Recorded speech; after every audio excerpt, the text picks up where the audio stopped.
buckle up, because this was the worst structural damage I've seen this year. So as you can tell, there's this embankment sloping all the way over toward the foundation right here. But look what it's causing.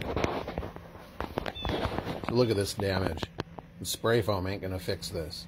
You've got displaced masonry blocks with a giant horizontal crack. See that right there?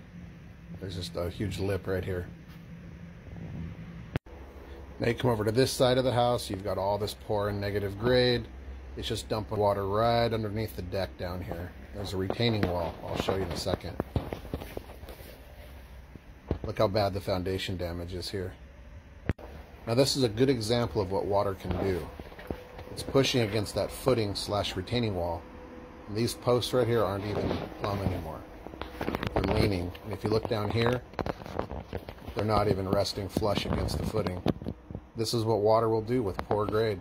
It's so important to get water flowing away from your house and structure. That's leaning over. Now check out all the problems with this deck. You've got these joist hangers with rusted fasteners, nails that aren't even fully seated. Look at that. This is a balcony deck. So we've got ground to wood contact, no center stringer, and this stringer isn't even touching the ground, for God's sake. But at least it's on the side of an embankment with a cliff underneath it.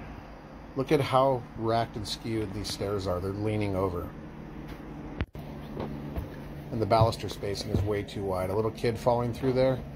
My hand is exactly 4 inches wide, and look at this cliff. Now look, the same problem. Negative grade sloping right down to a retaining wall. And as you know, I don't think retaining walls make any sense anyway. They should be constructed like a dam. But look how bad this grade is, and look what it's causing on this side. You've got cracking, the whole wall is leaning. Big giant cracks right here. This is exactly what water will do to a house, to a structure, to a retaining wall, anything. Water is the #1 enemy. Look how bad that wall is leaning. Now we have negative grade right along the house foundation, but look at this, the masonry blocks, they're not plumb. They've been basically just falling down this embankment, and they've been patching them over the years. Look how crooked that is. It's not plumb anymore.